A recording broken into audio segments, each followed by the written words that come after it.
Why is the universe so quiet? With hundreds of billions of stars in our galaxy alone, we should be drowning in alien radio signals, stumbling across ancient megastructures, watching interstellar civilizations spread across the cosmos. Instead, we've found nothing. Tonight, we're confronting the most unsettling question in science. Are we truly alone, or is something else going on? And here is a question for you. What's the first question you'd ask an alien civilization if we made contact with them tomorrow? Let me know in the comments. I will pin the most creative answer. Now let's begin. The question we're tackling isn't new. Back in 1950, a brilliant physicist named Enrico Fermi was having lunch with some colleagues at Los Alamos National Laboratory. They were chatting about flying saucers and the possibility of alien life when Fermi suddenly stopped and asked a simple question that would echo through the decades. Where is everybody? Those 4 words captured what we now call the Fermi Paradox. It's the contradiction between the high probability that alien civilizations should exist and the complete absence of evidence that they do. Think about it for a moment. Our Sun is just one ordinary star in the Milky Way. It's not special, not particularly large or bright. It formed about 4.5 billion years ago from a cloud of gas and dust left over from previous generations of stars. If life could arise here on Earth, why wouldn't it emerge on countless other worlds, orbiting similar stars throughout the galaxy? The mathematics behind this question are staggering. Scientists use something called the Drake equation, formulated by astronomer Frank Drake in 1961, to estimate how many intelligent civilizations might exist in our galaxy. The equation considers factors like the rate of star formation, the fraction of stars with planets, how many planets per star system might be habitable, and what percentage of those might actually develop life. Recent discoveries from missions like Kepler and TESS have given us much better numbers for some of these variables. We now know that planets are incredibly common. Nearly every star you see in the night sky likely hosts at least one planet. Research published in 2020 using Kepler data suggests that roughly half of Sun-like stars have a planet in their habitable zone. That's a massive number when you consider how many stars exist in our galaxy alone. Let's put this in perspective. Imagine you're standing on a beach, and every grain of sand represents a star. The number of stars in the observable universe exceeds the number of grains of sand on all the beaches on Earth. Now imagine that even a tiny fraction of those stars have planets where life could potentially emerge. The numbers become almost incomprehensible. Estimates suggest there could be as many as 300 million potentially habitable worlds just in the Milky Way. And that's just our galaxy. The observable universe contains approximately 2 trillion galaxies. The scale is beyond anything our minds evolved to grasp. But here's where things get really interesting. Our Sun and Earth aren't special in another crucial way. They're relatively young compared to the age of the universe. The cosmos is about 13.8 billion years old.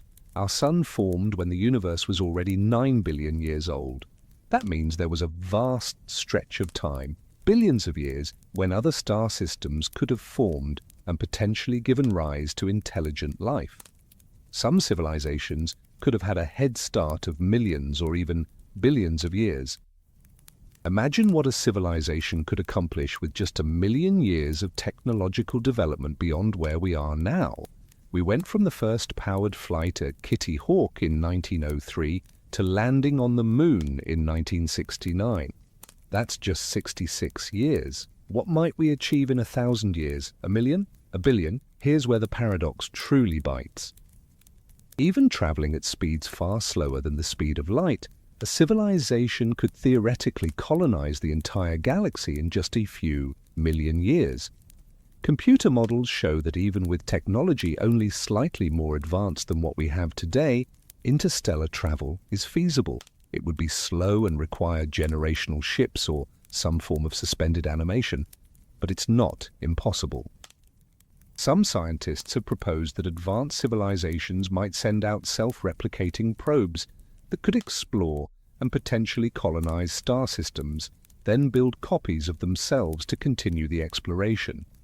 This approach, inspired by mathematician John von Neumann, could allow a civilization to spread throughout the galaxy relatively quickly on cosmic timescales.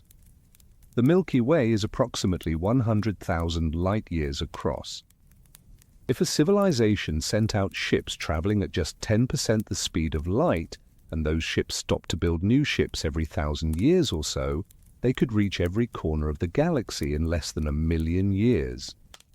That sounds like a long time to us, but remember, our galaxy is over 13 billion years old. 1,000,000 years is nothing, barely a cosmic blink.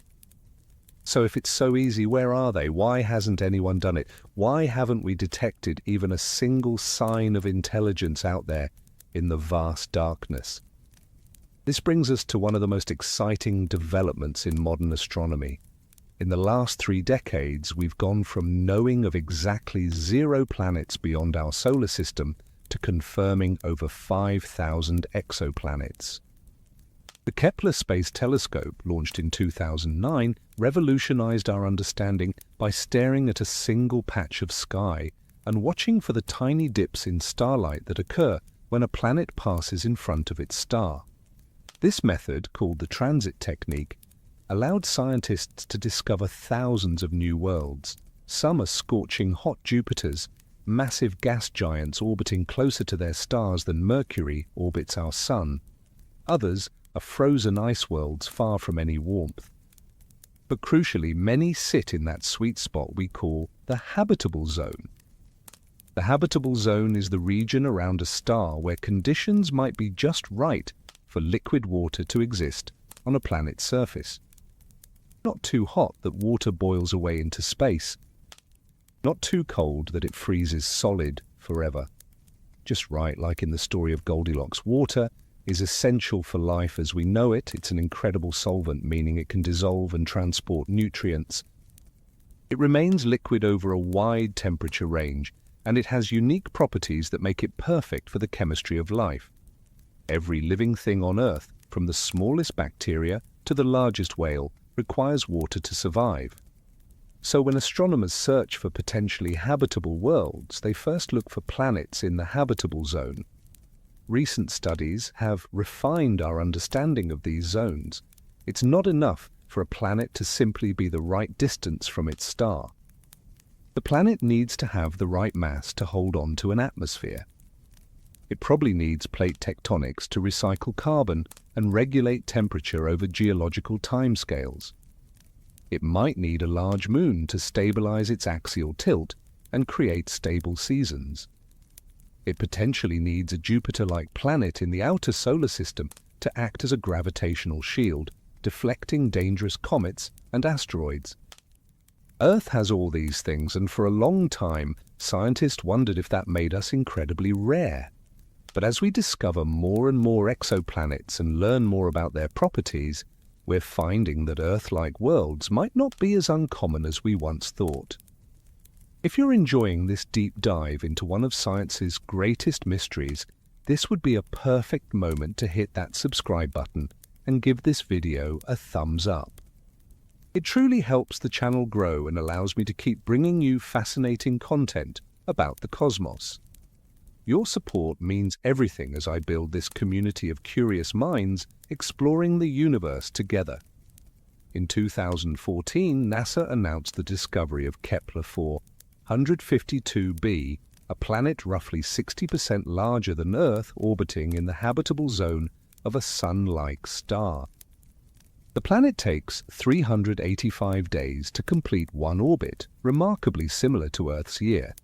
It's located about 1,400 light-years away in the constellation Cygnus. While we can't yet determine if it has water or an atmosphere, the discovery showed us that Earth-sized worlds in habitable zones around Sun-like stars actually exist.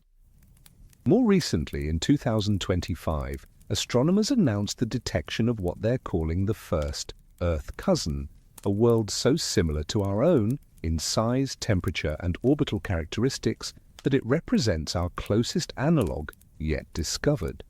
These findings have profound implications for the Fermi Paradox. Let's talk about SETI, the search for extraterrestrial intelligence. Since 1960, scientists have been using radio telescopes to listen for signals from alien civilizations. The logic is straightforward. Radio waves travel at the speed of light and can cross vast interstellar distances without being absorbed or scattered too much by dust and gas. If an alien civilization wanted to announce its presence, or if we simply detected their routine communications leaking into space, radio would be a logical medium.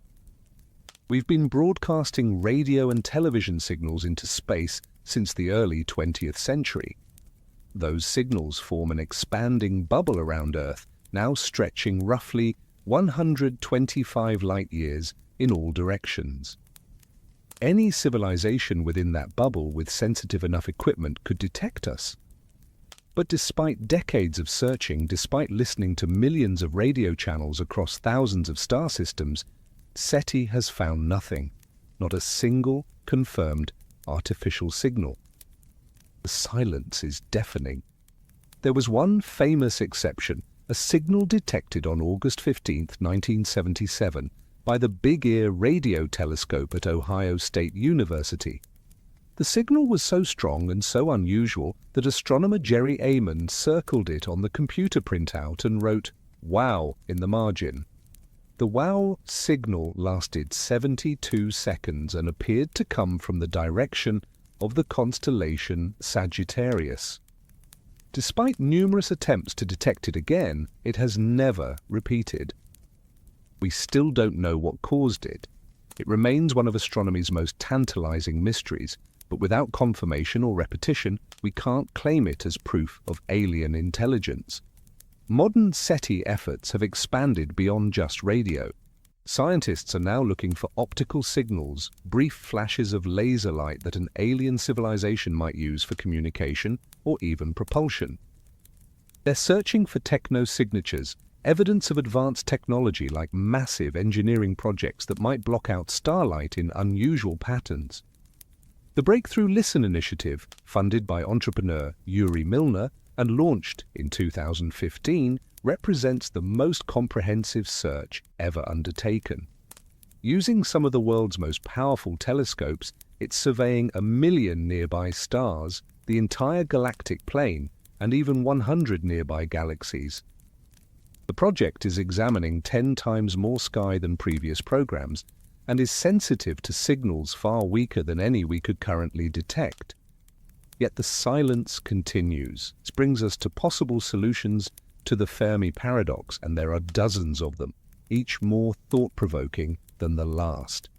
Let's explore some of the most compelling explanations scientists have proposed. The first category involves what we might call the "we're special" hypotheses. Maybe Earth really is extraordinarily rare.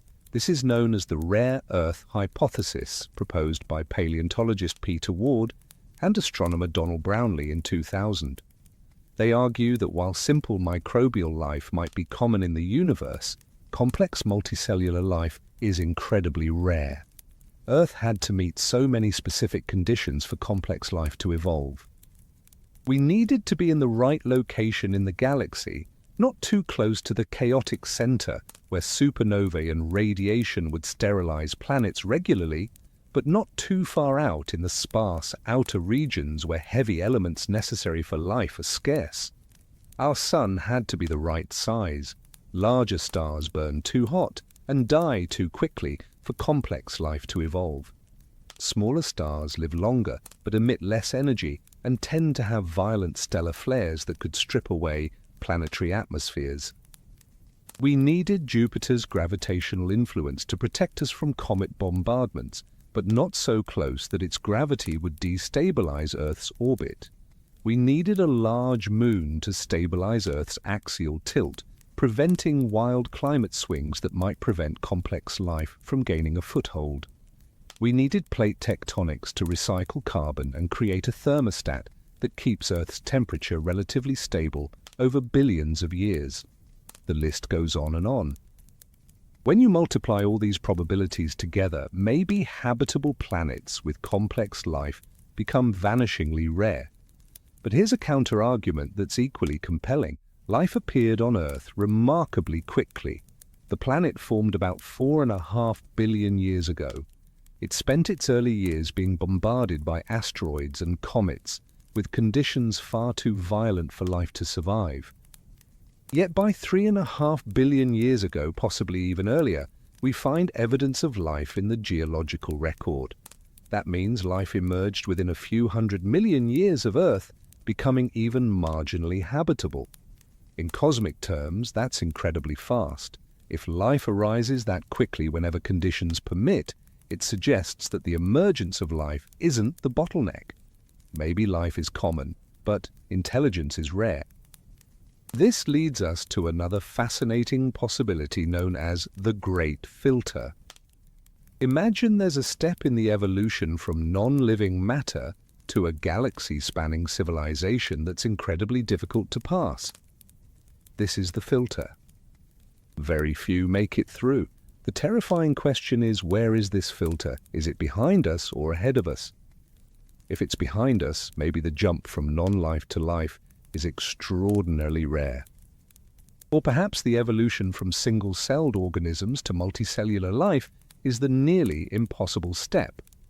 On Earth, single-celled life existed for billions of years before multicellular organisms appeared. Maybe that's the bottleneck, and we're incredibly lucky to have passed it. If that's true, the galaxy might be teeming with microbial life, but devoid of anything more complex.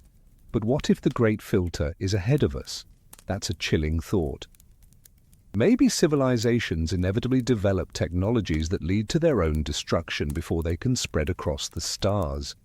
Nuclear weapons, artificial intelligence, engineered pandemics, climate catastrophe, nanotechnology run amok. Perhaps there's something about reaching a certain level of technological sophistication that carries with it the seeds of extinction. Every civilization reaches a point where they develop the means to destroy themselves, and very few navigate that danger successfully. If that's true, the silence we hear might be a warning. The galaxy might be filled with the ruins of civilizations that didn't make it through their own adolescence.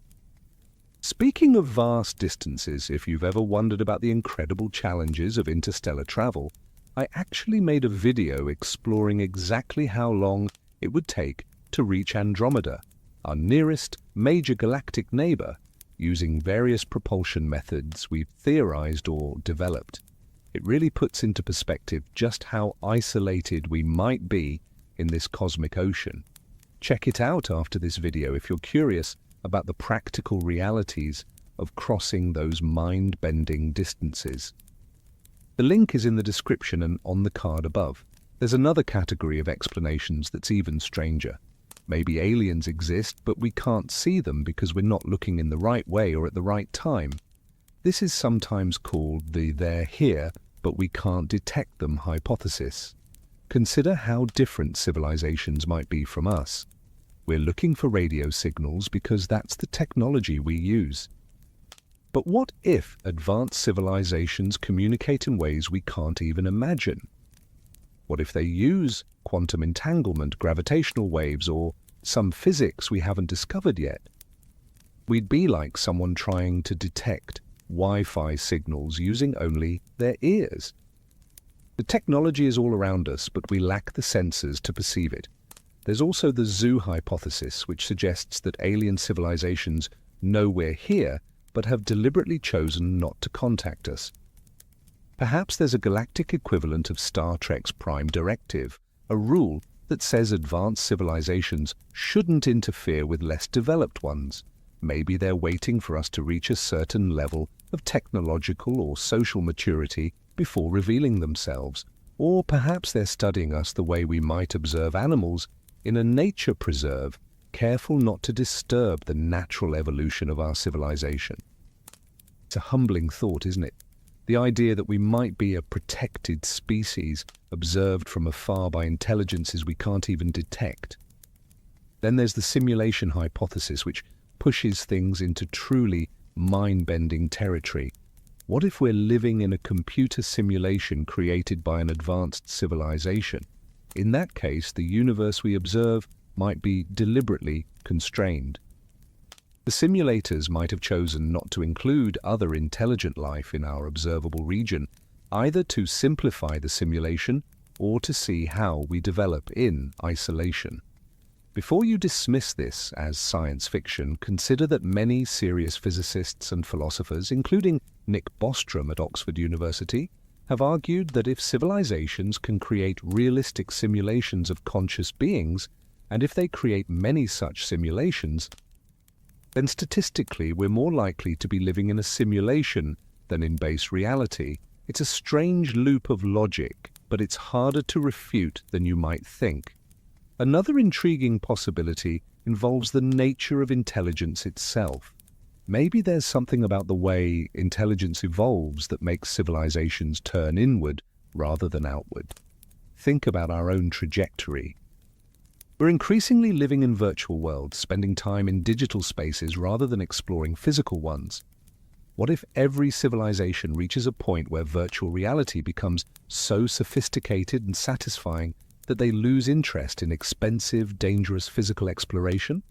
Why send ships to distant stars when you can create entire universes inside computers? Why risk the hazards of space travel when you can explore infinite simulated worlds from the comfort of your home planet? Advanced civilizations might become contemplative rather than expansionist, focusing their energy on art, philosophy, virtual experiences, and inner exploration rather than outer conquest. There's also the possibility that we're simply too early. The universe is 13.8 billion years old, but it wasn't always hospitable to life. The first stars contained almost no heavy elements, just hydrogen and helium from the Big Bang. Carbon, nitrogen, oxygen, iron, all the elements essential for life as we know it had to be forged in the cores of stars and scattered through space when those stars exploded. It took several generations of stars living and dying to enrich the galaxy with enough heavy elements for rocky planets and complex chemistry to be possible. Some cosmologists argue that we might be among the first civilizations to emerge in the universe. The cosmic dawn of intelligence might just be beginning. If that's true, the galaxy isn't silent because everyone is dead or hiding. It's silent because we're the pioneers, the first to look up and ask where everyone is. But let me share something that might be the most sobering explanation of all.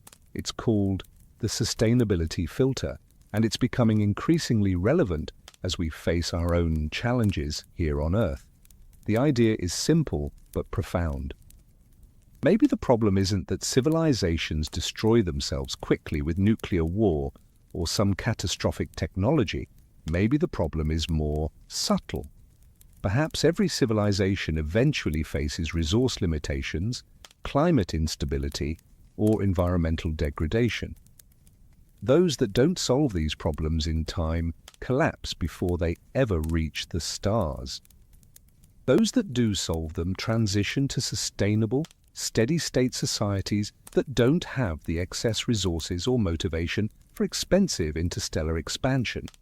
Either way, galaxy-spanning civilizations never emerge. Think about the energy requirements for interstellar travel. They're enormous.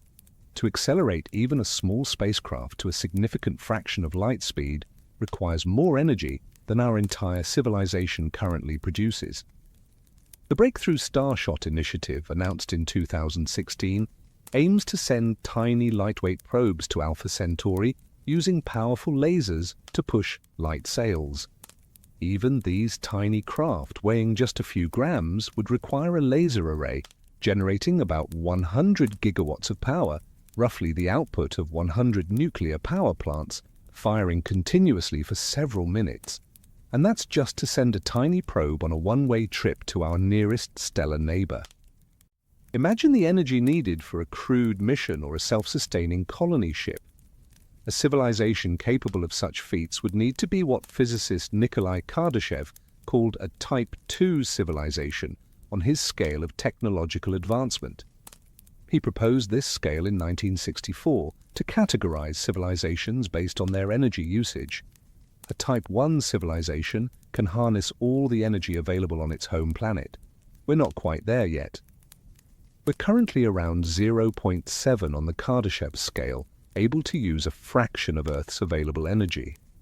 A Type 2 civilization can harness all the energy output of its star, perhaps by constructing a Dyson sphere, a megastructure that surrounds the star and captures its light.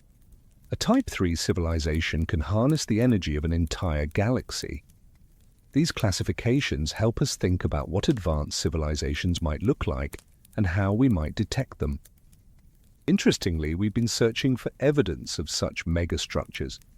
In 2015, astronomer Tabitha Boyajian discovered a star, KIC 84628552, later nicknamed Tabby's star, that showed bizarre dimming patterns unlike anything seen before. The star would dim by up to 22% at irregular intervals, far more than a planet could explain. One hypothesis was that we might be seeing a partially constructed Dyson sphere or some other alien megastructure. The discovery generated enormous excitement. However, subsequent observations suggested the dimming was more likely caused by a cloud of dust or debris, possibly from a disintegrated comet. Still, the search continues. Astronomers are now systematically looking for similar anomalies that might indicate astroengineering projects. The distances involved in interstellar travel present another profound challenge. Alpha Centauri, our nearest stellar neighbor, is about 4.37 light-years away. That's roughly 41 trillion kilometers or 25 trillion miles. The fastest human-made object ever, the Parker Solar Probe, reaches speeds of about 190 kilometers per second at its closest approach to the Sun.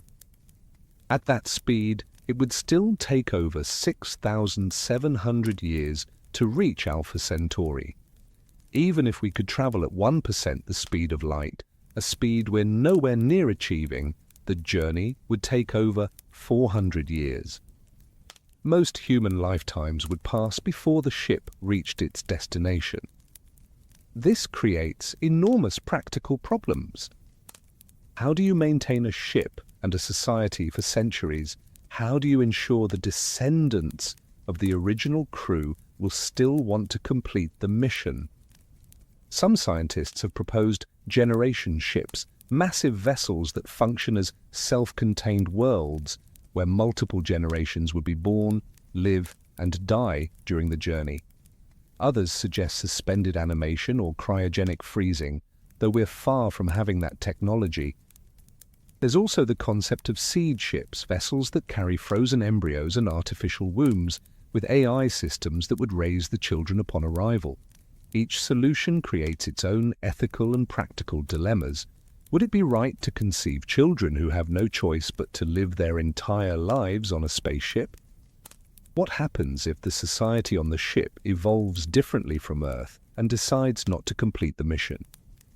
These aren't just engineering problems. They're profound questions about human nature and purpose. Perhaps this is why we don't see evidence of widespread colonization. The barriers aren't just technological, they're biological, psychological, and philosophical. A species that evolves on a planet's surface, shaped by its gravity, atmosphere, and ecosystem, might find it extraordinarily difficult to truly leave home. We think of space travel as humanity's destiny, but that belief might be unique to us, or to our current moment in history. Other civilizations might reach the stars and decide it's not worth the cost. They might find meaning and fulfillment in ways that don't require spreading across the galaxy. Let's consider another fascinating angle that scientists are increasingly taking seriously. What if life itself is common, but technological civilizations are incredibly brief? We've been a technological civilization for perhaps 200 years, at most, depending on how you define it.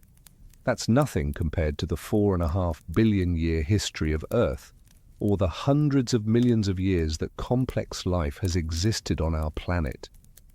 Dinosaurs dominated Earth for approximately 165 million years. yet they never developed technology. They never built cities, wrote books, or sent radio signals into space. What if that's the norm? What if intelligence is common but technology is a rare accident? Consider the specific circumstances that led to human technology. We're primates with opposable thumbs and complex social structures. We evolved on a world with accessible metals near the surface, fossil fuels we could use for energy, and an atmosphere that allows fire. We had the right combination of environmental pressures and opportunities that pushed us toward tool use and abstract thinking. Our brains nearly tripled in size over the last 2 million years, an incredibly rapid evolutionary change driven by factors we still don't fully understand. Maybe that combination of circumstances is rare. Maybe the universe is filled with intelligent creatures, conscious beings who experience joy and suffering, who communicate and cooperate, but who never develop technology in the way we have. Dolphins and whales have large, complex brains. They communicate with sophisticated vocalizations. They have rich social lives and even cultural traditions passed down through generations. But they'll never build radio telescopes because they live in water and lack appendages for manipulating tools. Octopuses are remarkably intelligent, capable of solving complex puzzles and displaying individual personalities. But they're solitary, they die after reproducing, and they can't pass knowledge between generations. Intelligence alone isn't enough. You need the right kind of intelligence in the right kind of body, in the right kind of environment, with the right evolutionary pressures pushing you toward cumulative cultural knowledge. Even if a species develops technology, how long does it last? Human civilization is facing multiple existential risks right now. Climate change is altering our planet's systems faster than many species can adapt.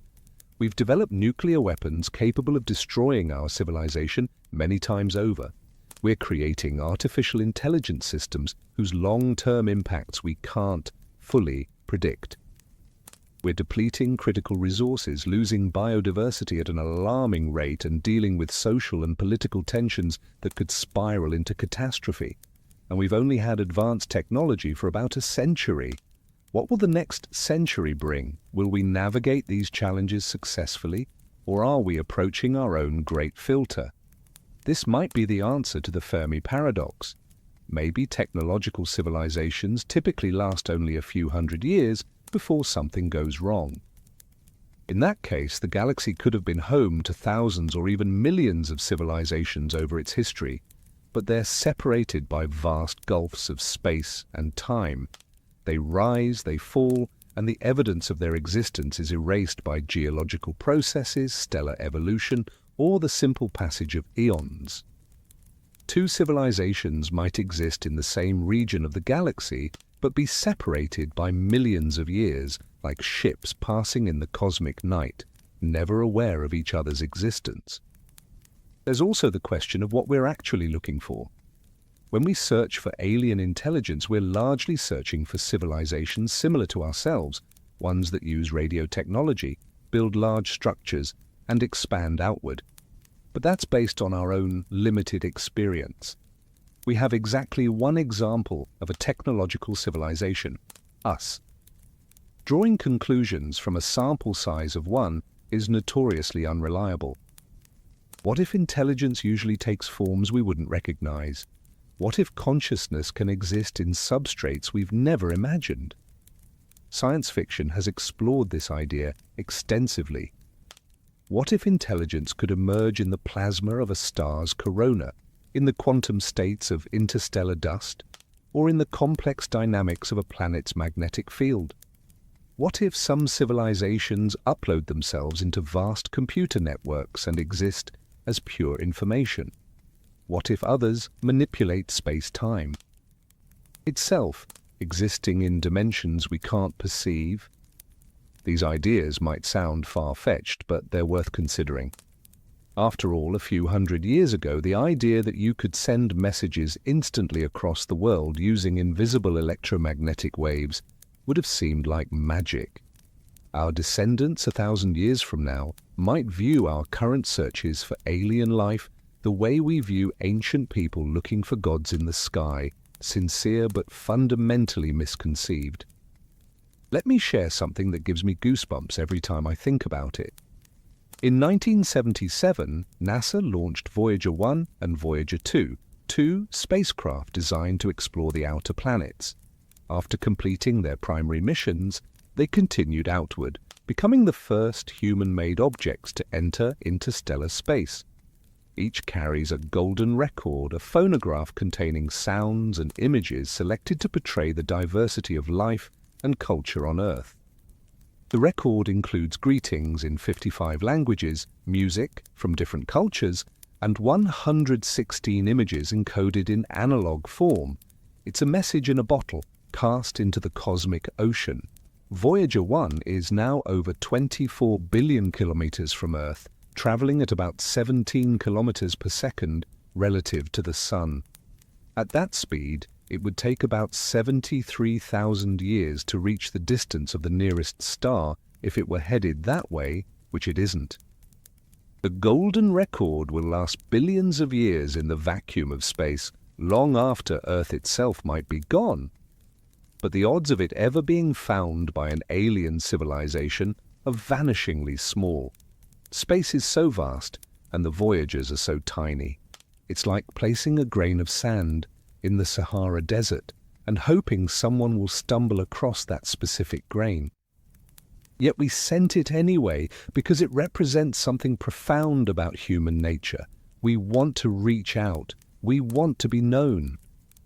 We want to say we were here, we existed, we wondered about you.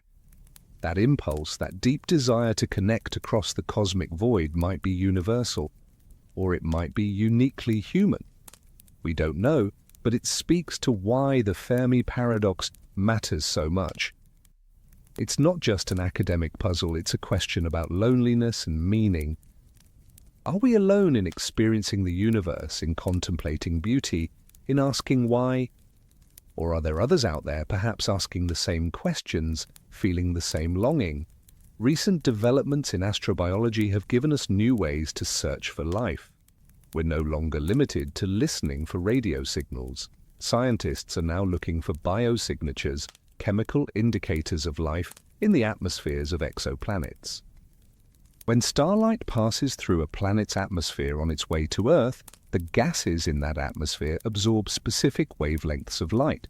By analyzing the spectrum, the rainbow of colors, we can determine what chemicals are present. Oxygen, methane, water vapor, ozone. Each has a distinctive spectral fingerprint. The presence of oxygen is particularly interesting. Oxygen is highly reactive. It combines with other elements readily. If you have a lot of free oxygen in an atmosphere, something must be continuously producing it to replace what's lost to chemical reactions. On Earth, that something is life. Plants, algae, and cyanobacteria produce oxygen through photosynthesis. Without life constantly replenishing it, Earth's oxygen would disappear in a few million years, combined with iron, carbon, and other elements. So finding oxygen in another planet's atmosphere would be a strong hint that life might be present. But we have to be careful. Science demands skepticism and rigorous testing. Oxygen can be produced through non-biological processes too. Ultraviolet light from a star can split water molecules into hydrogen and oxygen. The light hydrogen might escape into space, leaving oxygen behind. We need to look for combinations of gases that would be hard to explain without biology. Oxygen together with methane, for example, is highly suggestive. These gases react with each other, so finding them both in significant quantities suggests they're being continuously replenished by some active process, possibly life. The James Webb Space Telescope, launched on December 25, 2021, has revolutionized our ability to study exoplanet atmospheres. With its enormous mirror and sensitive infrared instruments, Webb can detect the faint signatures of molecules in distant planetary atmospheres with unprecedented precision.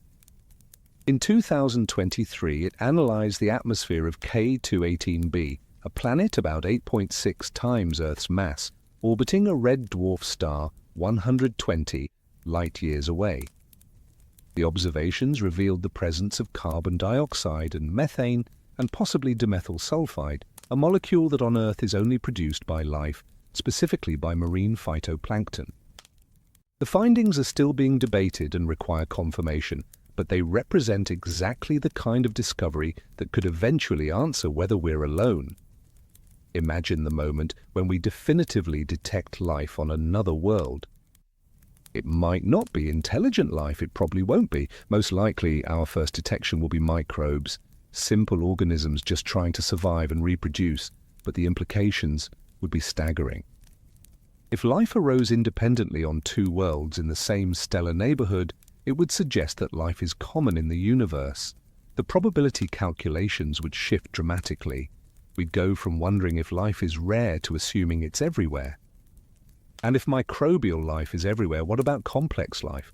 What about intelligence?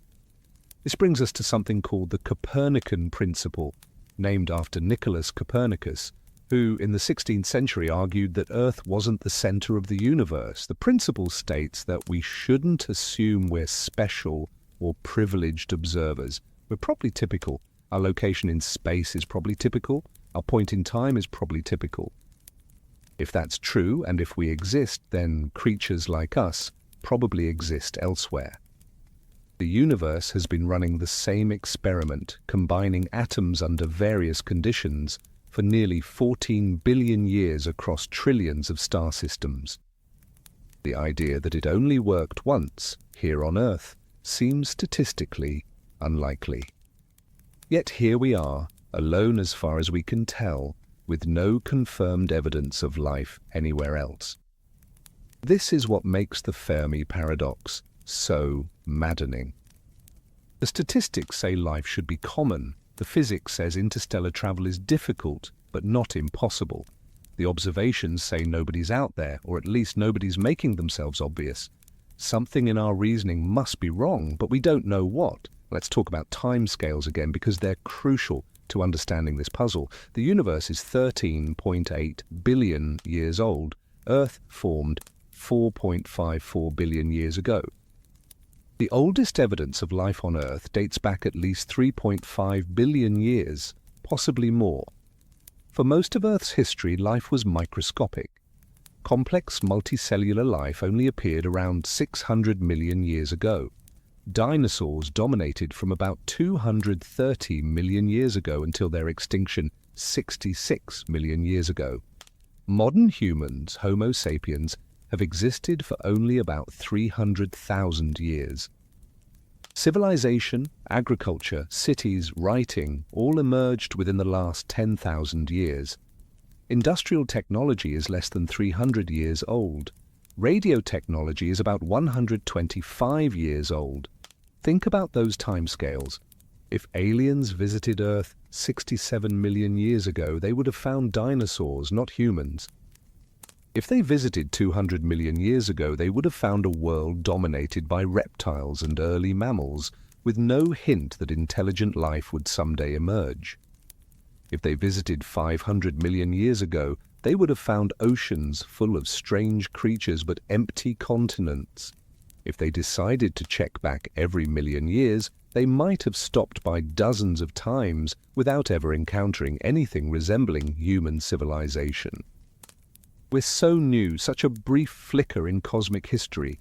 Maybe the aliens came and went long before we existed. Maybe they'll arrive long after we're gone. This is sometimes called the time coordination problem. Even if civilizations are common, they need to exist at the same time and be close enough to detect or visit each other. Imagine the galaxy as a vast ocean and civilizations as ships crossing it. If those ships appear at random times and travel relatively short distances before sinking, most will never encounter another vessel. The ocean might have hosted thousands of ships over the centuries, but they're separated by time and distance. The silence we observe might not mean we're alone. It might just mean we're temporally isolated, living in a period when our nearest neighbors either haven't emerged yet or have already disappeared. There's another temporal factor to consider. The signals we're looking for travel at the speed of light. That's fast by human standards, but slow on cosmic scales. Light takes 8 minutes to travel from the Sun to Earth. It takes about 4 years to reach Alpha Centauri. It takes over 2.5 million years to reach the Andromeda Galaxy. If a civilization in Andromeda started broadcasting radio signals when our Australopithecine ancestors were first walking upright on the African savanna, those signals would just be reaching Earth now, and our return message would take another 2.5 million years to get back to them. Any conversation would span epochs of evolutionary time. Species would rise and fall in the gaps between messages. Even within our own galaxy, the light-speed delay creates challenges. The Milky Way is roughly 100,000 light-years across. A civilization on the far side of the galaxy could be broadcasting right now, but their signals won't reach us for 100,000 years. We might be receiving signals from civilizations that went extinct millennia ago, their messages traveling through space long after the beings who sent them turned to dust. Or perhaps civilizations are beaming messages toward us right now, but those messages are still in transit, racing across the light years, and won't arrive for centuries or millennia. We might be early to the party, arriving before most of the guests. Here's something else that keeps astronomers up at night. What if we're receiving signals but we don't recognize them? We're looking for patterns that seem artificial, something that stands out against the random noise of the cosmos. But our definition of artificial is based on human technology. We look for narrow bandwidth radio signals because that's what our transmitters produce. We look for regular pulses because that's how we might send information. But an alien civilization might use compression algorithms, encryption, or error correction codes that make their signals look like random noise to our detectors. The most efficient way to transmit information is to make it as close to random as possible, minimizing redundancy.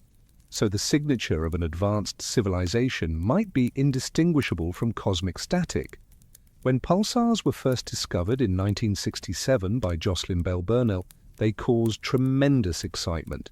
Here were radio sources producing regular pulses with extraordinary precision, some pulsing dozens of times per second with clockwork regularity.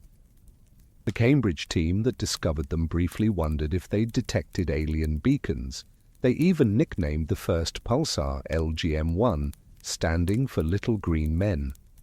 But further observations revealed that pulsars are rapidly rotating neutron stars, the collapsed cores of massive stars left behind after supernova explosions. Their lighthouse-like beams sweep past Earth with each rotation, creating the observed pulses.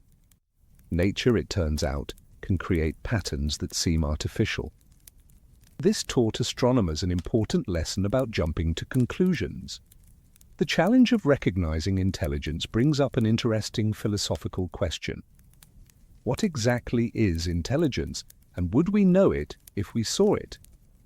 We tend to define intelligence in human terms: problem-solving, tool use, abstract reasoning, language, technology. But those might be parochial definitions, limited by our own experience. Imagine an intelligent species that communicates through color changes in their skin, like cuttlefish do, but far more sophisticated. They might have rich inner lives, complex societies, and deep philosophical traditions, but they'd never invent radio because they communicate visually at close range. Or imagine a species with a completely different sense of time, one that thinks and acts over centuries rather than seconds. To them, we might appear to blink in and out of existence too quickly to notice, while to us, they'd seem like statues, unchanging and inanimate. There's also the question of collective intelligence versus individual intelligence. Ants aren't particularly smart individually, but an ant colony displays remarkably sophisticated behavior, building complex structures, farming fungi, waging wars, adapting to environmental changes. The colony functions as a superorganism with intelligence emerging from the interactions of millions of simple individuals. What if some alien intelligence works the same way? What if it's distributed across an entire planet's biosphere, with individual organisms acting as cells in a larger thinking system? We might be looking at it and not recognizing it as intelligent because it doesn't conform to our expectations. Some scientists have even speculated about the possibility of intelligence at much larger scales. Could a galaxy itself be intelligent? The idea sounds absurd at first, but consider that there are roughly 100 billion neurons in a human brain, and approximately 100 billion to 400 billion stars in the Milky Way. Neurons communicate through electrochemical signals. Stars and planetary systems are connected by gravitational interactions and potentially by electromagnetic fields and particles streaming through interstellar space. The timescales would be incomprehensibly slow from our perspective, with thoughts taking millions of years to form. But if such an intelligence existed, we'd be like bacteria living on a neuron, utterly unaware of the vast mind we're part of. It's wild speculation, but it reminds us that intelligence might exist in forms we've never imagined. Let's ground ourselves back in more conventional possibilities. One of the most pragmatic explanations for the Fermi Paradox is simply that space is really, really big and detection is really, really hard. Our radio signals have only reached about 125 light-years into space. That's a sphere containing only about 15,000 stars, a tiny fraction of the galaxy's several hundred billion, and those signals get weaker as they travel, spreading out in all directions. By the time our strongest broadcasts reach even the nearest stars, they're incredibly faint, barely distinguishable from background noise. An alien civilization would need a radio telescope much larger and more sensitive than anything we've built to detect us from more than a few light-years away. We've only been seriously searching for alien signals since 1960. That's just 66 years of observation, and for most of that time, with relatively limited technology. We've examined closely only a tiny fraction of the sky at a limited range of frequencies for a limited period of time. Imagine trying to find a specific person on Earth, but you're only allowed to look through a drinking straw, and you can only look for 1 second per day. The fact that you haven't found them doesn't mean they don't exist. It means your search has barely begun. The Breakthrough Listen project I mentioned earlier is helping to address this limitation. Over 10 years, it aims to survey 1 million nearby stars, scan the entire galactic plane and center, and observe 100 nearby galaxies. It's examining billions of radio channels simultaneously and looking at optical wavelengths too. If there are civilizations out there broadcasting at frequencies and power levels similar to what we use, and if they're within a few hundred light-years, Breakthrough Listen should be able to detect them. But even this ambitious program has limitations. It can't detect civilizations that don't broadcast, that use frequencies we're not monitoring, or that are too far away for their signals to reach us with detectable strength. There's also the economic and political challenge. SETI receives minimal funding compared to other scientific endeavors. The entire budget for all SETI projects worldwide is less than the budget for a single large telescope. Most funding comes from private donors rather than governments. This makes sense from one perspective because the probability of success in any given year is low. But from another perspective, it's short-sighted. The discovery of alien intelligence would be arguably the most important scientific discovery in human history. It would answer one of our oldest and deepest questions. The potential payoff is enormous, even if the probability is small. Consider what would happen if we actually detected a signal. First, there would be an extensive verification process. Scientists would need to rule out natural sources, human-made interference, and equipment malfunction. Other observatories would need to confirm the detection. This process might take weeks or months. Once confirmed, the discovery would be announced, probably triggering the most intense media frenzy in history. Every government, religious institution, and philosophical tradition would need to grapple with the implications. We're not alone. There are others out there. How would that change us? There are protocols in place for this eventuality. The International Academy of Astronautics developed a set of guidelines called the Declaration of Principles Concerning Activities Following the Detection of Extraterrestrial Intelligence. The declaration recommends that discoverers verify the signal, inform relevant authorities, and make the discovery public. It suggests that humanity should not reply until appropriate international consultations have taken place. Of course, there's no enforcement mechanism. These are guidelines, not laws. But they reflect an attempt to think through how we should respond as a species to contact. Would we reply? And if so, what would we say? This question has generated heated debate. Some scientists, including the late Stephen Hawking, warned against broadcasting our presence to the cosmos. Hawking argued that any civilization capable of reaching us would be far more advanced than we are, and history shows that when a technologically advanced civilization encounters a less advanced one, it usually doesn't end well for the latter. Columbus arriving in the Americas, Europeans colonizing Africa and Asia, these encounters often led to exploitation, disease, and destruction. Maybe advertising our location to potentially superior aliens is a terrible idea. Others argue that any civilization advanced enough to cross interstellar space would likely have resolved the internal conflicts and resource limitations that make our civilization dangerous. They'd be peaceful, cooperative, and curious rather than aggressive and exploitative. Otherwise, they would have destroyed themselves long before developing interstellar travel. This is a comforting thought, but it's also speculative. We simply don't know what an alien civilization's values or motivations would be. They might be completely alien in every sense of the word, operating according to logic and ethics we couldn't comprehend. There's also the argument that it's already too late to worry about this. We've been broadcasting radio and television signals into space for over a century. Those signals form an expanding sphere 125 light-years in radius, containing thousands of star systems. If anyone out there is listening, they already know we exist. Trying to hide now would be like closing the barn door after the horses have escaped. Though it's worth noting that most of our broadcasts aren't strong enough to be easily detected at interstellar distances. Only our most powerful military radars and deep space communication signals would stand out above the background noise. Some researchers advocate for active SETI, deliberately transmitting messages toward nearby stars in hopes of attracting attention. Several attempts have been made over the decades.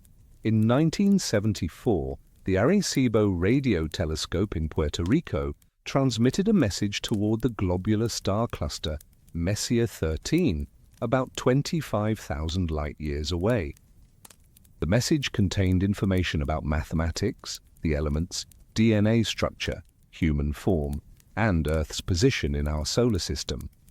It was more of a symbolic gesture than a serious attempt at communication, since any reply would take 50,000 years for the round trip. More recently, in 2017, a project called Messaging Extraterrestrial Intelligence transmitted messages to a nearby star called GJ273b. These efforts remain controversial within the scientific community. The content of our messages raises fascinating questions about communication across species and cultures. How do you create a message that an alien intelligence could understand? They wouldn't speak English or any human language. They might not even communicate acoustically. Their sensory systems could be completely different from ours. They might see in infrared or ultraviolet, hear ultrasonic frequencies, or perceive the world through electrical fields. They certainly wouldn't share our cultural references, our history, or our assumptions about meaning and symbolism. Most proposed messages rely on mathematics and physics, which we assume would be universal. The laws of physics are the same throughout the universe. A hydrogen atom in a distant galaxy has the same properties as a hydrogen atom here. So messages often start with basic mathematical concepts, prime numbers, simple arithmetic, geometric shapes. They might include information about atomic structure, our position in the galaxy relative to known pulsars, or the electromagnetic spectrum. The Voyager Golden Record included a diagram showing how to play the record and where Earth is located, all expressed in what the designers hoped would be universal scientific principles. But even these seemingly universal concepts might not translate. Our mathematics is based on assumptions about logic, quantity, and relationships that seem self-evident to us, but might not be to a truly alien mind. We assume that beings throughout the universe would discover the same mathematical truths we have. But what if mathematics itself is to some degree a human construction, a way of organizing reality that works for us but isn't the only way? What if aliens organize knowledge and understand the universe through completely different frameworks? These are deep questions that touch on the philosophy of mathematics and the nature of objective reality. Let's shift gears and talk about some of the more exotic solutions to the Fermi Paradox. Some physicists have suggested that advanced civilizations might use technologies that make them invisible to us, not through intent, but through physics. For example, if a civilization harnesses energy from black holes or manipulates quantum fields in ways we haven't conceived, their activities might not produce detectable signatures in the frequencies and phenomena we monitor. They might communicate using neutrinos which barely interact with matter and pass through entire planets as if they weren't there. We're only beginning to develop neutrino detection technology. Or they might use entangled particles for instantaneous communication, bypassing the light speed limitation entirely, though our current understanding of quantum mechanics suggests this isn't possible for transmitting information. There's also the possibility that advanced civilizations don't use electromagnetic radiation for communication at all. They might manipulate space-time directly, creating gravitational waves that carry encoded information. We only detected gravitational waves for the first time in 2015, using incredibly sensitive instruments called LIGO that can detect changes in distance smaller than the width of a proton. Gravitational wave astronomy is in its infancy. We're not yet capable of detecting the kinds of patterns that might indicate artificial sources. An advanced civilization's communications might be washing over us right now, and we'd have no idea. Some theorists have even suggested that civilizations might transcend physical space entirely. If you can manipulate space-time, maybe you can create pocket universes, small regions of space-time that are disconnected from our own. An advanced civilization might retreat into such a pocket universe where they have complete control over the laws of physics, creating a customized reality perfectly suited to their needs. From our perspective, they would simply disappear, leaving behind perhaps a microscopic black hole or a tiny region of distorted space-time. All their technology, their culture, their billions or trillions of individuals would exist in a space smaller than an atom, undetectable and unreachable from our universe. This connects to ideas in theoretical physics about the multiverse. Many interpretations of quantum mechanics and solutions to cosmological equations suggest that our universe might be just one of many, possibly an infinite number of universes, each with potentially different physical laws. If travel between universes is possible, something we have no idea how to accomplish but can't rule out, then advanced civilizations might spread across the multiverse rather than across physical space within a single universe. They'd be exploring sideways through reality rather than outward through our cosmos. We'd never detect them because they're not here in our universe. These ideas venture into speculative territory, but they're worth considering because they highlight how limited our perspective might be. We're searching for aliens based on what we know, using the technology we have, looking for the kinds of signals we would send. But we might be like ants, trying to understand the internet. The phenomenon we're looking for might be all around us, operating at scales or through mechanisms we can't perceive or comprehend with our current understanding of reality.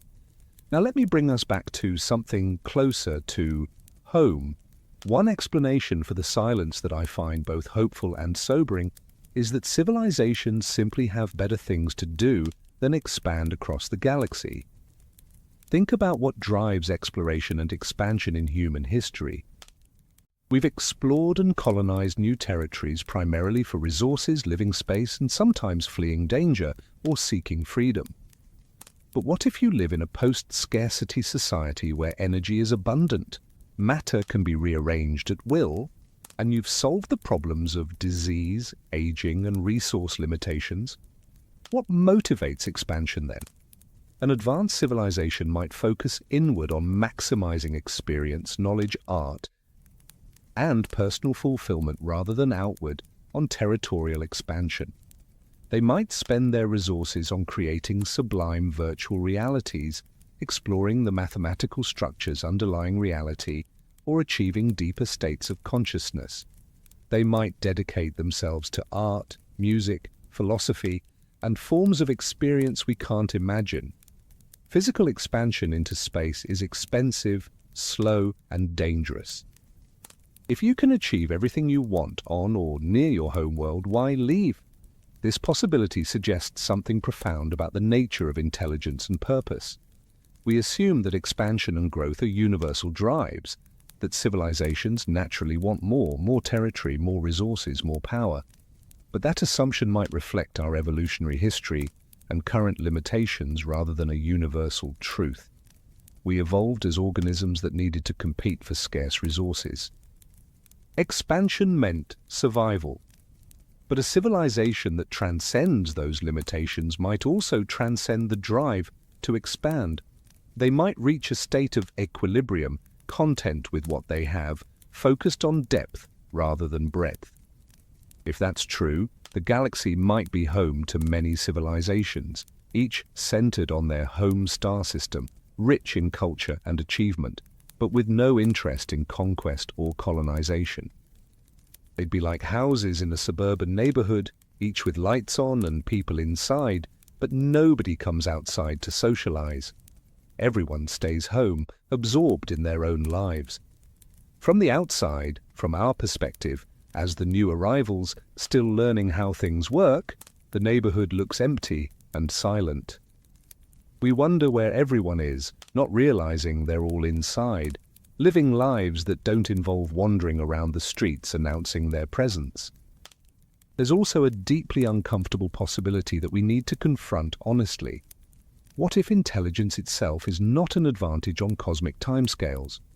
We tend to think of intelligence as evolution's crowning achievement, the trait that makes us special and successful. But from a purely biological perspective, intelligence is just one survival strategy among many. Bacteria have existed for over 3 billion years and will likely outlast us by billions more. They're simple, adaptable, and incredibly resilient. Beetles comprise about 25% of all known animal species. Ants collectively outweigh all humans on Earth. By measures of longevity, diversity, and biomass, these creatures are far more successful than we are. Intelligence, particularly the kind that leads to technology, might actually be a dead end in evolutionary terms. It allows a species to reshape its environment rapidly, but it also creates the capacity for self-destruction. Every intelligent species might face a bottleneck where their technological power outpaces their wisdom. They develop the means to alter their planet's climate, to engineer deadly pathogens, to create weapons of mass destruction, to build artificial intelligences they can't control, all before they develop the social structures, ethical frameworks, and foresight to manage these powers safely. Most species might not make it through this bottleneck. The galaxy might be littered with the ruins of civilizations that destroyed themselves within a few centuries of developing advanced technology. This is perhaps the darkest interpretation of the Great Filter. If it lies ahead of us rather than behind us, then the silence we hear is a warning. Every missing civilization is a cautionary tale. They reached for the stars and fell. They split the atom and couldn't put it back together. They changed their atmosphere and couldn't survive the consequences. They created thinking machines and lost control. The filter is merciless and nearly universal. Almost nobody gets through. If this is true, then our future hinges on whether we're wise enough, cooperative enough, and far-sighted enough to be one of the rare exceptions. But let's not dwell only in darkness. There are hopeful interpretations too. Perhaps the filter is behind us. Perhaps the jump from non-living chemistry to self-replicating life is so improbable that it's only happened a handful of times in the observable universe. Or perhaps the evolution of eukaryotic cells, cells with nuclei and complex internal structures, is the nearly impossible step. On Earth, this only happened once, about 2 billion years ago, when one simple cell engulfed another, and they formed a symbiotic partnership. All complex life, every plant and animal and fungus, descends from that singular event. If that kind of merger is extraordinarily rare, then the universe might be full of bacterial worlds, but almost devoid of complex life. If the hard step is behind us, if we've already beaten the astronomical odds just by existing, then our future is more open. We might be one of the few civilizations to arise in this region of the galaxy, or even in the observable universe. That's a lonely thought, but it's also empowering. It means the future of intelligence in our corner of the cosmos depends on us. How we handle climate change, nuclear weapons, artificial intelligence, biotechnology, and social cohesion matters not just for our species, but potentially for life itself in this region of space. We might be the universe's chance to know itself, to create art and meaning, to light a candle against the darkness. No pressure, right? There's something else we need to consider, something that touches on the very nature of existence and consciousness. Physicist Enrico Fermi asked where everybody is, but implicit in that question is an assumption that everybody means something like us, beings made of matter, living in three-dimensional space, experiencing time in a linear fashion. But what if consciousness, intelligence, and life can exist in forms that don't fit that description at all? What if the universe is teeming with intelligence, but it exists in higher dimensions we can't access, or in quantum superpositions we can't observe, or as patterns in dark matter we can't detect? Dark matter comprises about 85% of all matter in the universe, yet we can't see it or touch it. It doesn't interact with electromagnetic radiation. We only know it exists because of its gravitational effects on visible matter. What if dark matter isn't just inert stuff but can organize into complex structures? What if there are entire civilizations made of dark matter, living in the same space we occupy but unable to interact with us except through gravity? They'd be ghosts, invisible and intangible, sharing our galaxy but forever separate. It sounds like science fiction, but the universe has surprised us before with phenomena stranger than anything we imagined. Let me share something that gives me hope despite all the uncertainty. The search itself, the act of looking and wondering, reveals something beautiful about humanity. We're a species that looks up at the stars and asks questions. We build instruments to extend our senses across cosmic distances. We dedicate our lives to understanding the universe even when it doesn't offer immediate practical benefits. That curiosity, that drive to know, might be our most important characteristic. Whether or not we ever find alien intelligence, the search makes us better. It forces us to think about our place in the cosmos, to confront our assumptions, to imagine possibilities beyond our everyday experience. Every exoplanet we discover expands our understanding of how planetary systems form and evolve. Every star we study teaches us about stellar physics and the life cycles of stars. Every signal we analyze, even if it turns out to be natural or human-made, improves our technology and methodology. SETI research has driven innovations in signal processing, data analysis, and radio astronomy that have applications far beyond the search for aliens. The Allen Telescope Array in California, built partially for SETI research, also contributes to our understanding of cosmic phenomena like pulsars, black holes, and the evolution of galaxies.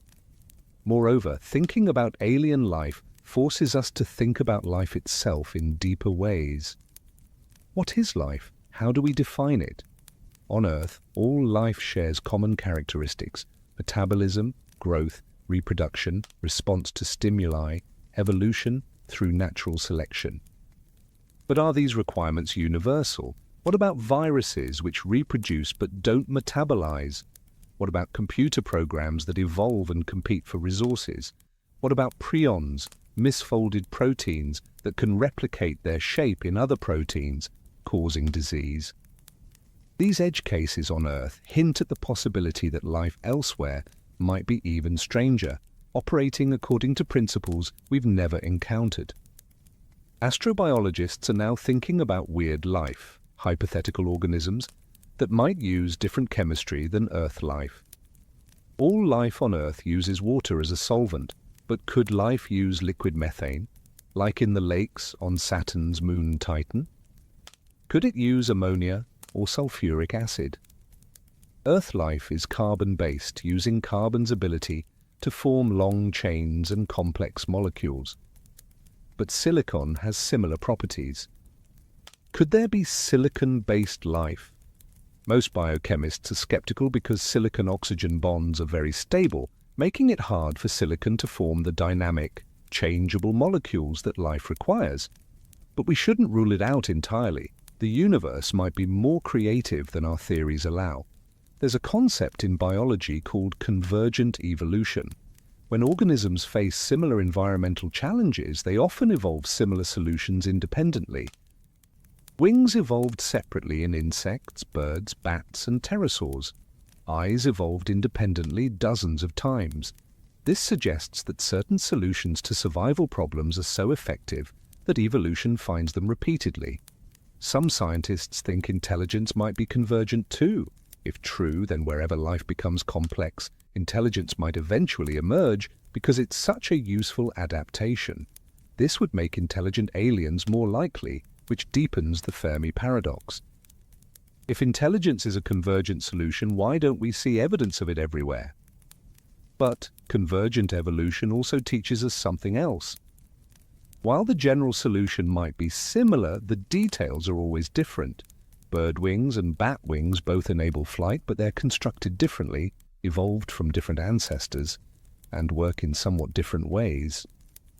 If intelligence is convergent, alien intelligence might be similar to ours in some abstract sense, the ability to model reality, solve problems, and communicate complex ideas, but radically different in implementation. Their brains might use different neural architectures, process information at different speeds, or integrate senses we don't possess. Understanding them might be less like learning a foreign language and more like trying to communicate with an artificial intelligence, something that shares some cognitive capabilities but operates according to fundamentally different principles. This brings me to one of the most intriguing modern developments in the search for alien life, the study of technosignatures. While biosignatures are chemical signs of life, technosignatures are signs of technology. We've already discussed some of these like radio signals and megastructures, but researchers are getting more creative about what to look for. For example, industrial pollution. Our own atmosphere now contains chemicals that don't occur naturally, chlorofluorocarbons from refrigerants, nitrogen compounds from fertilizers, and various industrial byproducts. These chemicals have distinctive spectral signatures. If we can detect them in an exoplanet's atmosphere, it would suggest industrial activity. Another techno-signature would be artificial lighting. Our planet glows at night with billions of electric lights. From a distant vantage point, this would be detectable, especially on the dark side of Earth as it rotates. An alien observer with a sensitive enough telescope could see the lights of our cities. We might be able to do the same, looking for planets that show illumination on their night sides that can't be explained by reflected starlight or natural phenomena. The James Webb Space Telescope isn't quite sensitive enough for this yet, but future instruments might be. Some researchers are looking for signs of solar panel arrays. If a civilization covers significant portions of their planet with solar panels to harvest energy, it would change the planet's reflectance spectrum in detectable ways. Solar panels absorb visible light but reflect infrared, creating a distinctive signature. Others are looking for heat signatures. The laws of thermodynamics tell us that any energy use eventually produces waste heat. A civilization using vast amounts of energy would make their planet or their star system, if they've built megastructures, warmer than it should be based on the star's output alone. We could detect this as excess infrared radiation. There's even discussion about looking for atmospheric engineering. If a civilization is terraforming planets, perhaps pumping oxygen into Mars-like atmospheres to make them habitable, or removing carbon dioxide from Venus-like atmospheres, we might detect atmospheres that are obviously out of equilibrium with their planet's geology and stellar environment. These would be smoking guns, signs that someone is deliberately modifying a world. The possibilities are limited only by our imagination and our technology's sensitivity. One of the most ambitious proposals is called the world ship hypothesis. Instead of looking for civilizations on planets, maybe we should look for civilizations in space. Generation ships, enormous vessels that contain entire ecosystems and populations, might be more common than planetary civilizations. After all, planets are at the bottom of deep gravity wells. Launching from a planet requires enormous energy. But if you're born in space, in a rotating habitat with artificial gravity, you never face that limitation. You can harvest materials from asteroids, energy from the sun, and build whatever you need. Space-based civilizations might be the norm for advanced species, with planet dwellers like us being the cosmic equivalent of tribes that never left their ancestral village. If that's true, we should be looking for mobile structures in space, habitats that might be traveling between star systems, or settled in stable orbits around stars. They might reflect light in unusual ways or emit heat signatures that don't match natural objects. The challenge is that space is vast and these objects would be small compared to planets. Finding them would be like searching for needles in an infinite haystack. But as our survey capabilities improve, particularly with upcoming space telescopes like the Nancy Grace Roman Space Telescope and the proposed LUVOIR mission, we'll be able to search larger volumes of space with greater sensitivity. Let's talk about the practical implications if we actually do find evidence of alien life or intelligence. The impact would depend enormously on what we find. If we detect biosignatures on a planet 40 light-years away, it would be profound scientifically, but might not immediately change daily life for most people. We'd know we're not alone, but we couldn't communicate or interact with organisms that are effectively separated from us by an uncrossable gulf. It would be like looking through a window into another world, able to observe, but never to touch. If we receive a signal, an intentional message from an alien civilization, the impact would be more immediate and dramatic. First would come the verification process. Is it really artificial? Where exactly is it coming from? What is it saying? Teams of cryptographers, linguists, mathematicians, and scientists would work to decode the message. This might take years or decades depending on how the message is structured. Meanwhile, the world would be transformed by the knowledge that intelligent aliens exist and are trying to communicate. Religious institutions would need to reconcile the discovery with their teachings. Most major religions don't explicitly address the possibility of alien life. though some theologians have thought about it. In Catholicism, for example, some scholars have argued that God's creation could include other rational beings and Christ's redemption might apply to them in ways we don't understand. Other religious traditions might find it easier or harder to accommodate the discovery. There would certainly be intense theological debate and, for some people, a crisis of faith. Politically, the discovery might unify humanity or divide us further. Some optimists hope that contact with aliens would make our earthly differences seem petty, bringing nations together in common purpose. We'd think of ourselves as earthlings first, humans representing our planet to the cosmos. But it's equally possible that nations would compete for advantage in any contact scenario, fighting over who gets to reply, what message to send, or how to interpret the aliens' intentions. The United Nations has an Office for Outer Space Affairs that would probably coordinate international responses, but it has limited authority.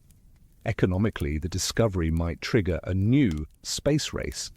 Nations and private companies might pour resources into space technology, hoping to establish communication or eventually make contact.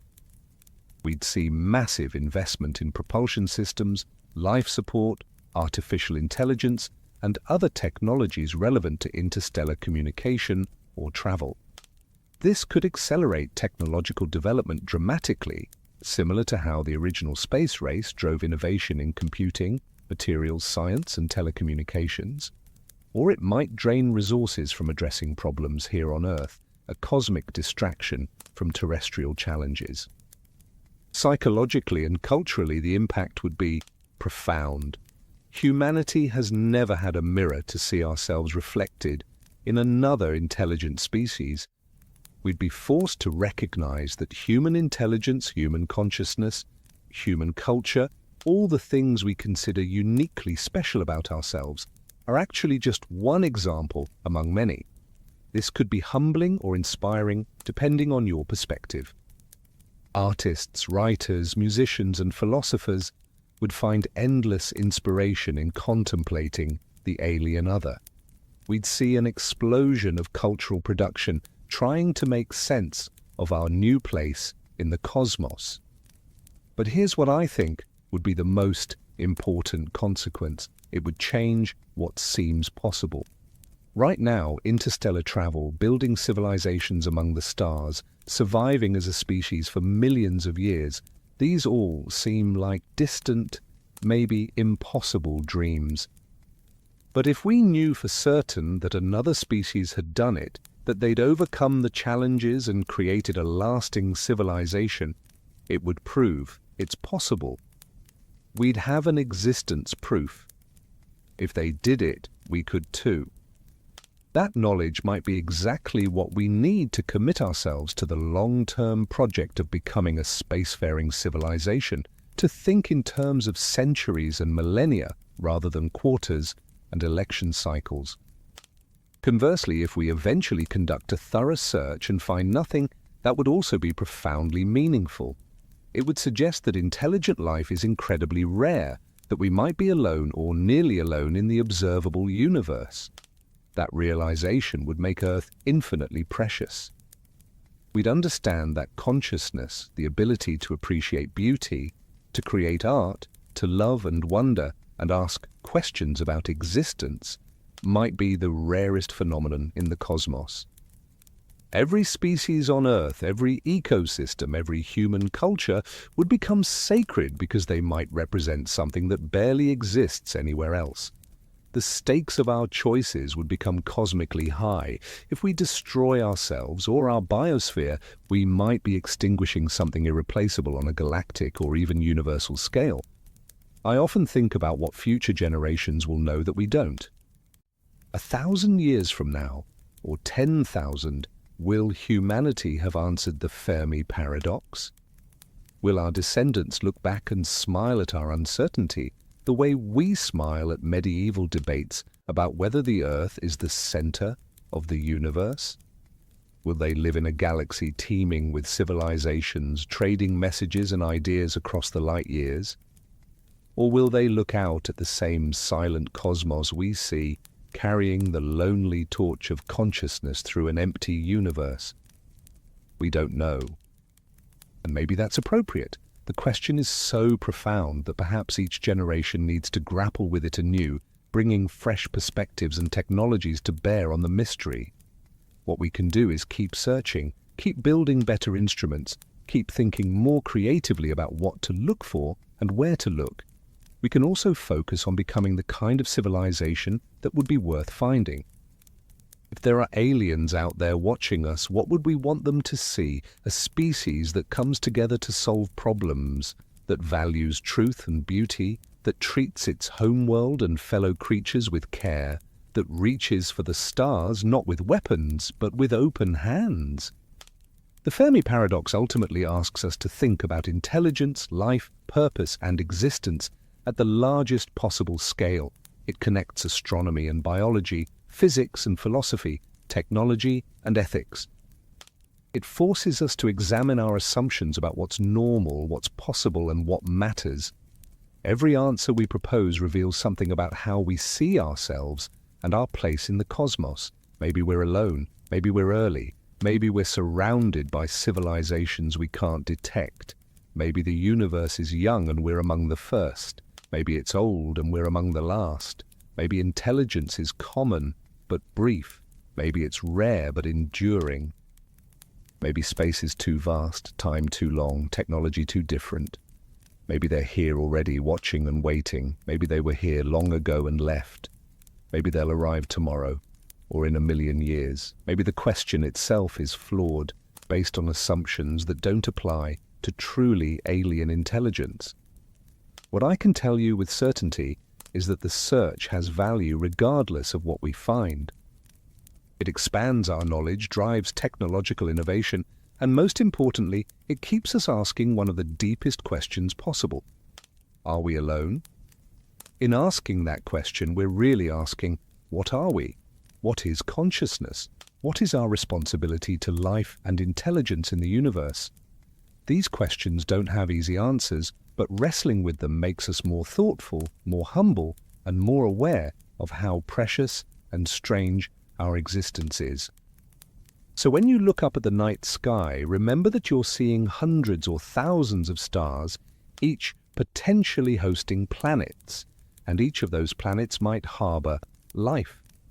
The atoms in your body were forged in ancient stars that exploded billions of years ago. You are literally made of stardust, as is everything around you. The universe has arranged itself into patterns complex enough to wonder about the universe. You are the cosmos contemplating itself. Whether you're the only such arrangement in the observable universe or one of countless trillions, that fact remains staggering and beautiful. The Fermi Paradox remains unsolved. Where is everybody? We don't know yet. But in searching for the answer, we're engaged in one of the most profound adventures in human history. We're reaching out into the darkness, hoping for an answering light. We're asking if intelligence and consciousness exist elsewhere, if meaning and purpose extend beyond our small world. And perhaps most importantly, we're deciding what kind of civilization we want to be, because the answer to where is everybody might someday be right here. We made it. We survived. We became the aliens that future civilizations will search for.